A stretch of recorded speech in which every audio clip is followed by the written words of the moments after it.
मौजूद है चौधरी साद नज़ीर साहब, चेयरमैन ब्लू वर्ल्ड सिटी। बहुत शुक्रिया चौधरी साहब, आप आए हमारे शो में और हम देख रहे हैं कि आपने ब्लू जोड़ा भी पहना है, ब्लू आपका वर्ल्ड सिटी भी है, तो चलिए वार्म वेलकम।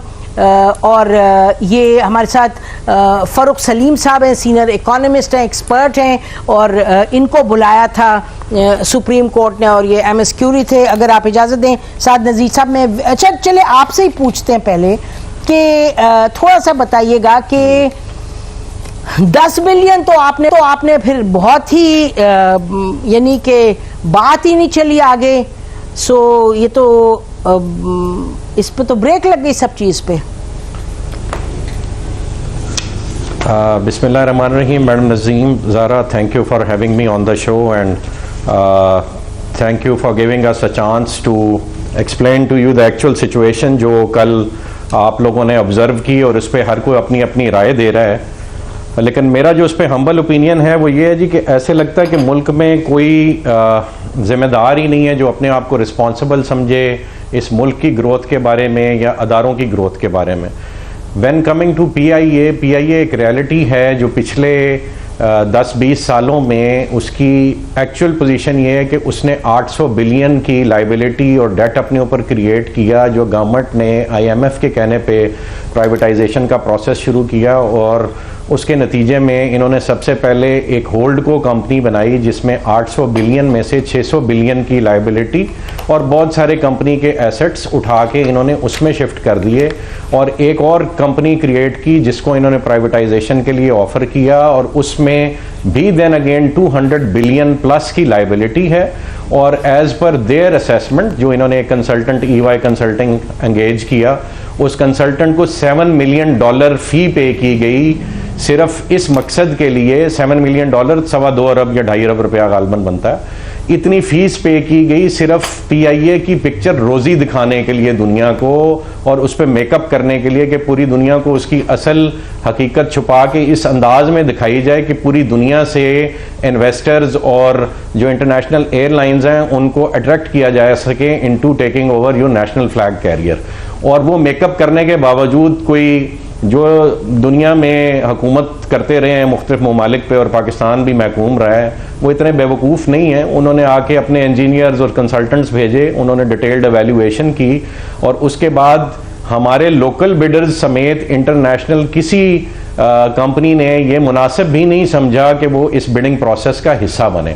और EY कंसल्टेंट उन 6 के 6 बिडर से फर्दन मिलता रहा और अपनी कहानी अलापता रहा कि ये 85 से 90 अरब रुपए की एंटिटी है, इतनी इन्वेस्टमेंट आपको बीच में डालना पड़ेगी तो फिर ये आप ये बिड विन कर पाएंगे। जबकि रियलिटी उसकी ये है कि 200 अरब के एसेट्स हैं और ये 200 अरब की लाइबिलिटी है, और 155 बिलियन के ये कहते हैं एसेट्स हैं, जो हमारे नज़दीक और उन बिडर्स के नज़दीक एसेट सिर्फ 10 से 11 अरब रुपए के हैं, जो कि चंद बिल्डिंग्स इन्होंने छोटी छोटी छोड़ी हैं। मेजर सारी बिल्डिंग्स इंक्लूडिंग द मशहूर जो होटल है इनका गालबन न्यूयॉर्क वाला, वो भी इन्होंने शिफ्ट कर दिया इनटू द होल्ड को कंपनी। अच्छा चौधरी साहब, एक सवाल मुझे पूछने दें। बिल्डिंग्स हैं छोटी छोटी। जी चौधरी साहब, एक सवाल पूछने दें। आज सारा दिन सोशल मीडिया पे ये बात होती रही, और वैसे भी कि जी ये जो ब्लू वर्ल्ड सिटी है बेसिकली ये बिल्डर्स हैं, रियल एस्टेट में हैं, तो ये तो पीआईए को क्या, ये तो एक्चुअली जमीन के लिए कर रहे थे बिड। तो आप अपनी जरा बता दें जो आपके जहन में असल में फैक्ट्स थे। नहीं, मैंने तो मैडम अर्ज किया ना कि पीआईए में कौन सी जमीन है, जो बीच में बिल्डिंग्स या एसेट्स थे वो इन्होंने होल्ड को में मूव कर दिए। ये मेरे सामने एक मैसेज है जो हमारे कंसल्टेंट ने, जो कि मिस्टर मार्क उनका नाम है, साइरस एविएशन कंसल्टिंग, आयरलैंड की कंपनी है। Ireland is the hub of aviation and he is a top paid consultant. We hired him to come to Pakistan and analyse all the details. मैं उसका text message पढ़ रहा हूँ आपको, जो उसने हमें लास्ट बिड पे भेजा था कि जी ये आपने करना है, इसके अलावा कुछ नहीं करना। My view is that it is a $1 deal. The investment requirements and risks are very significant. $1 is a good return for them, considering that the winner will be taking that milestone off the government's neck. Anything over that is opportunity cost. In reality, I realize that the government will not entertain an assumption of liability bid. From what I see of the other bidders, they have deep pockets. ये वो उन 5 bidders के बारे में कह रहे हैं जो हमारे साथ शामिल थे, competitors थे। They have deep pockets and जी, they have deep pockets and it's a trophy buy for them.